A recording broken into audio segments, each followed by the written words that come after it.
Eu quero trazer uma outra situação também relacionada ao Supremo Tribunal Federal, de uma decisão do Supremo, por 7 votos a 4, que decidiu ampliar o foro privilegiado para políticos investigados na Corte.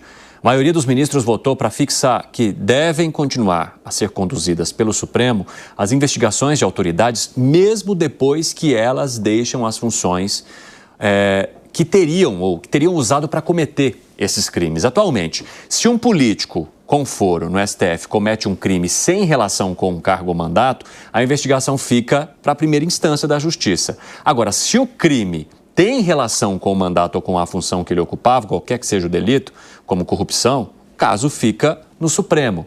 Só que só enquanto durar o mandato. Agora não, agora há a extensão. E eu quero saber de você, Gustavo Segré, como é que você avalia essa ampliação do foro que faz com que esses investigados, então, permaneçam sob o julgamento do Supremo Tribunal Federal?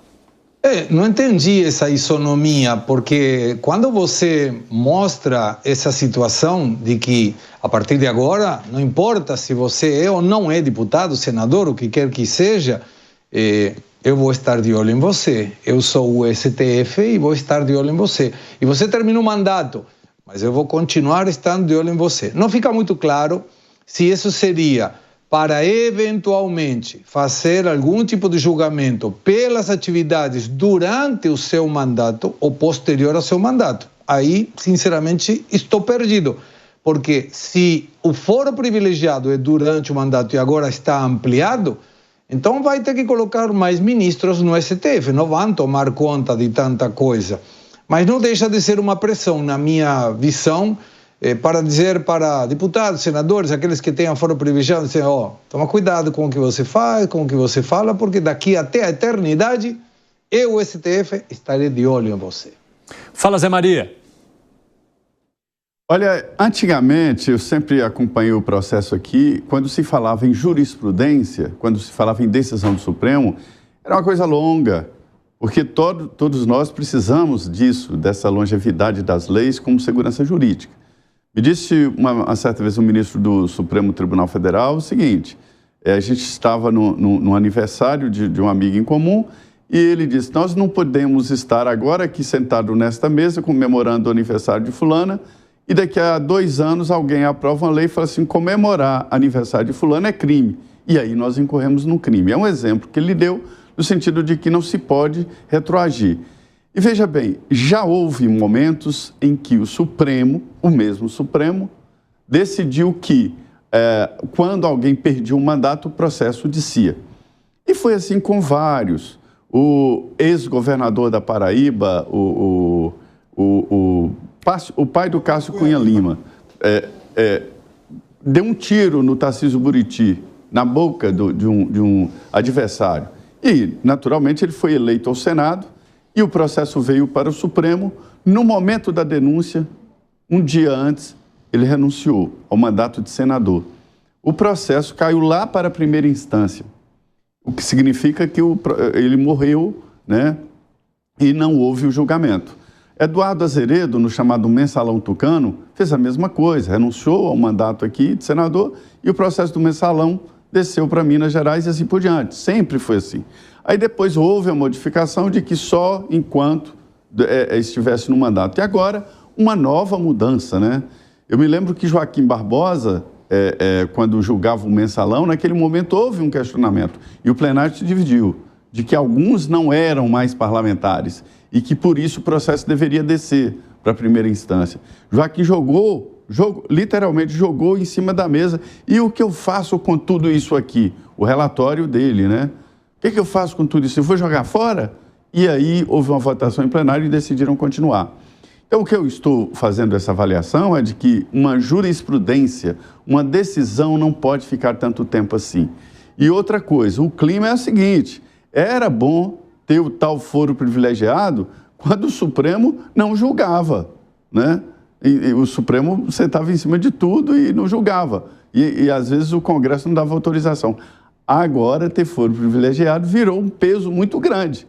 E já existem movimentos ali tentando acabar com esse tal foro privilegiado. Lembrando que não é só deputados e senadores, né? Eles falam em 41 mil no Brasil que tem direito a isso. Vereador, delegado de polícia, Ministério Público, todo mundo que tem algum cargo importante tem um foro privilegiado.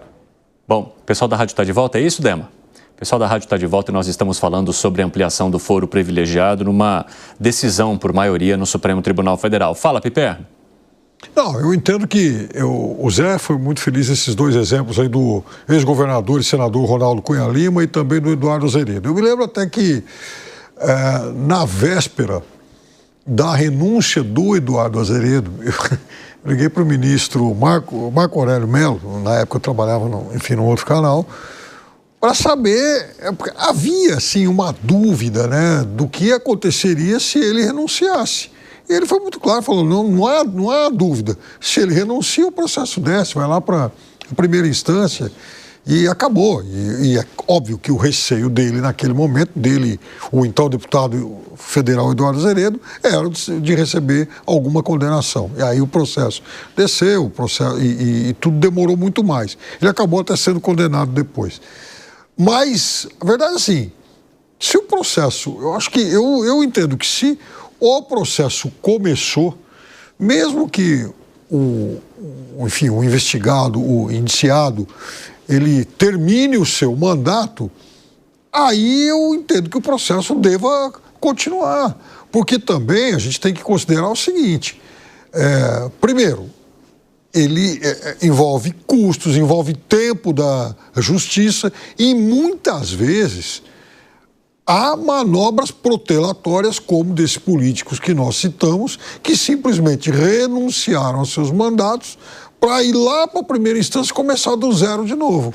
É claramente uma manobra protelatória que conspira contra a agilidade, inclusive, da justiça. Arremate, Gani. Olha só, Evandro, eu acho que para acabar com esse tipo de distorção, tinha que acabar com esse negócio de foro privilegiado, tirando algumas exceções, mas exceção da exceção, talvez presidente da República, presidente da Câmara dos Deputados e Senado, e olhe lá. Porque a gente também teve casos no passado, o ex-presidente Lula, né? No caso, a Dilma, quando encontra o Bessias ali, aquele famoso áudio, né? O Bessias, se você encontrar lá, o Lula entrega isso para o Lula, que era justamente para o processo sair da mão do Moro e acabar no Supremo Tribunal Federal. Então, há incentivos também para levar o processo para o Supremo Tribunal Federal. Pegando o caso de um outro ex-presidente da República, o Temer.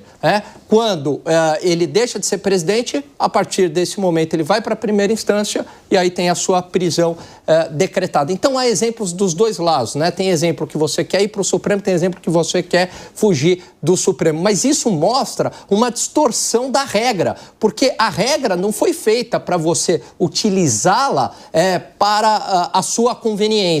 Então, o que é democracia? É a lei valer de maneira igual para todo mundo, seja para o político graúdo, seja para o bandido pé de chinelo.